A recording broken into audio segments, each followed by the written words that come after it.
para sa mga nagbabalak na pumunta para mamili dyan sa Divisoria, kumusta ba ang sitwasyon ngayon dyan?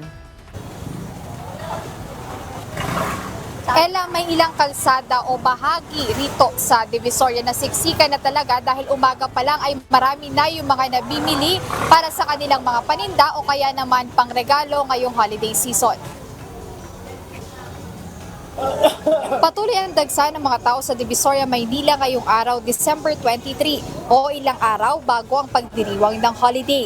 Ayon sa ilang mamimili ngayon, lang sila nagkaroon ng oras, kaya naman ito lang din ang pagkakataon nilang makapamili ng kanilang mga kakailanganin ngayong holiday break. Gaya na lang ni Oscar Dagohoy na galing pang Pasig City. Ngayon lang ang time ko na pumunta. Kasi may rin ako, may trabaho din.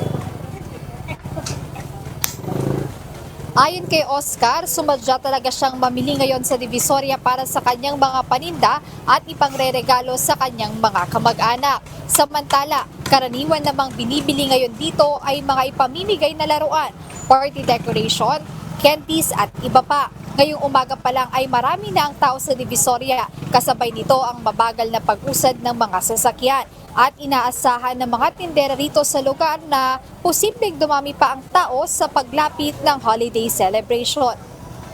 Ella, kung mapapansin dito sa lugar na kinatatayuan namin ay hindi ganon karami ang tao, pero pag pumasok tayo dito sa kalsada ito, pagdating doon sa dulo ay doon na nagbe-build up yung siksikan ng mga tao dahil nga marami nang namimili ng iba't ibang mga bagay na kakailanganin nila ngayong holiday season. At nabanggit ng ilang mga tindera na ilan sa kanila matumal pa yung benta, pero umaasa sila na pagdating ng December 24 o sa mismong araw ng holiday celebration ay dumami pa o tumaas pa yung kanilang benta ngayon. Ayan, muna update mula dito sa Divisoria, Maynila. Balik sa inyo, Ella.